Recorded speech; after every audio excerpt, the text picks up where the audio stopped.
Le mythe scolaire est un espace de lucidité brute où l'on démonte les croyances héritées de l'école pour réapprendre à penser par soi-même et reprendre le contrôle de sa trajectoire. Tu as peut-être déjà ressenti ce malaise étrange en observant autour de toi des diplômés brillants, pleins de certificats, avancer lentement pendant que d'autres, sans diplôme prestigieux, semblent tracer leur route avec une vitesse presque insolente. Et ce décalage dérange parce qu'on t'a appris que le chemin officiel était le seul valable, que suivre les règles garantissait l'avance, alors que la réalité montre souvent l'inverse. Et ce choc n'est pas un hasard, mais le symptôme d'un conditionnement profond qui commence très tôt, quand on t'apprend à attendre la validation extérieure avant d'agir, à lever la main avant de parler, à demander la permission avant d'essayer, à croire que la valeur vient d'un papier plutôt que de ce que tu construis chaque jour. L'autodidacte, lui, ne demande rien. Il observe, il teste, il tombe, il se relève, il recommence. Et pendant que le diplômé attend le bon moment, la bonne opportunité, le bon recruteur, l'autodidacte agit dans l'imperfection, comme quelqu'un qui apprend à nager en sautant dans l'eau plutôt qu'en lisant des manuels au bord de la piscine. L'école a imprimé dans beaucoup d'esprits l'idée que l'erreur est dangereuse, alors que dans la vraie vie, l'erreur est un professeur brutal, mais honnête. Et c'est là que la vitesse se crée, dans cette capacité à apprendre en marchant plutôt qu'en attendant d'être prêt. Imagine deux personnes face à une forêt dense. L'une étudie la carte pendant des années pour trouver le chemin parfait, l'autre entre dans la forêt, se griffe, se perd, mais avance, et chaque pas lui donne une information réelle que la carte ne pourra jamais offrir. Le diplômé a souvent une tête pleine, mais des mains immobiles. L'autodidacte a parfois moins de théorie, mais des réflexes aiguisés par l'expérience. Et cette différence façonne le mindset. Car avancer vite, ce n'est pas savoir plus, c'est décider plus tôt, c'est accepter l'inconfort, c'est comprendre que la clarté vient de l'action et non l'inverse. Beaucoup restent bloqués parce qu'on leur a appris à chercher la sécurité avant la vérité, alors que toute progression exige une zone de chaos temporaire. L'autodidacte développe une discipline intérieure parce qu'il n'a pas de cadre imposé, pas de professeur pour le surveiller, pas de notes pour le rassurer. Il apprend à se gérer seul, à se motiver sans récompense immédiate, à se confronter à lui-même chaque jour. Et pendant que d'autres se définissent par un titre, lui se définit par ce qu'il fait aujourd'hui, maintenant, sans attendre demain, sans attendre l'autorisation. Et cette posture mentale crée une avance invisible, mais réelle, qui continue de s'accumuler. Ce qui est troublant, c'est que cette avance n'est presque jamais reconnue par le système scolaire, parce qu'elle ne rentre dans aucune case. Elle ne se mesure pas avec des examens. Elle ne se valide pas par des diplômes. Elle se manifeste dans la capacité à résoudre des problèmes réels, à apprendre vite, à s'adapter.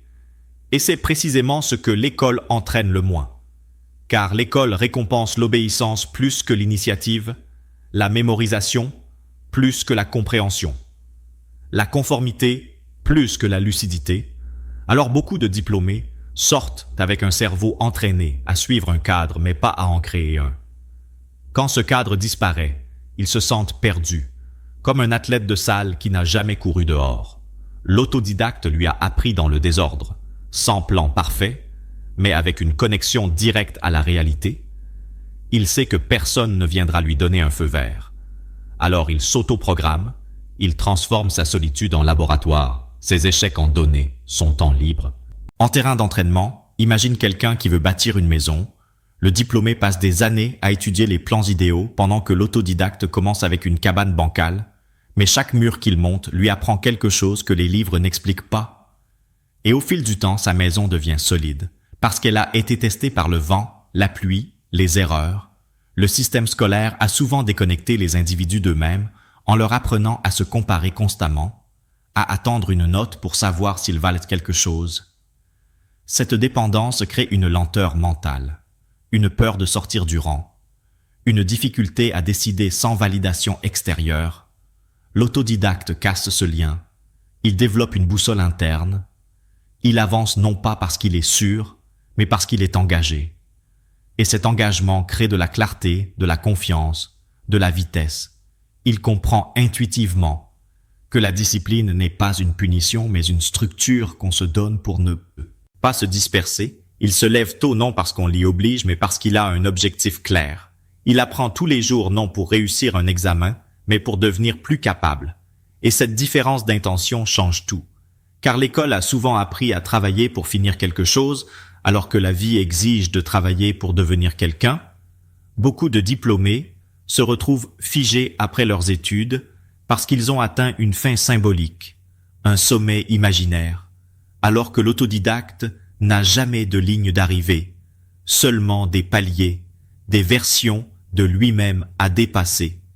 Et cette dynamique crée une croissance continue, silencieuse, presque invisible, mais implacable, parce qu'elle repose sur une reprogrammation mentale profonde où l'on cesse de chercher la sécurité pour chercher la progression réelle. À partir de là, tout s'éclaire, car avancer vite n'est pas une question d'intelligence, mais de posture intérieure.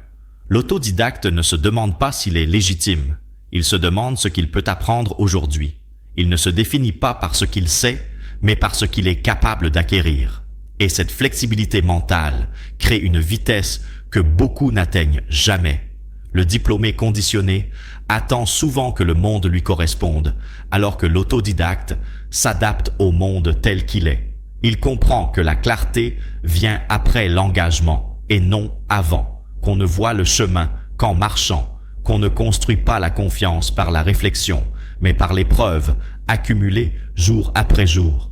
Imagine quelqu'un qui veut devenir fort physiquement. Lire des livres sur la musculation ne transforme pas le corps. Seuls les entraînements répétés, parfois maladroits, parfois douloureux, créent le changement. L'autodidacte applique cette logique à sa vie entière.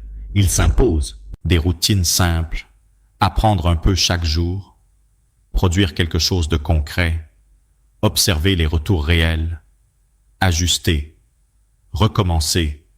Il ne romantise pas la motivation. Il s'appuie sur la discipline comme un ancrage, même quand l'envie disparaît, même quand le doute s'installe. Et cette constance silencieuse devient un avantage cumulatif énorme. Pendant que d'autres cherchent encore la méthode parfaite, lui a déjà parcouru des kilomètres. Le système scolaire a souvent coupé les individus de leur intuition en leur apprenant à penser en termes de bonnes ou mauvaises réponses, alors que la vie fonctionne en termes de décisions et de conséquences.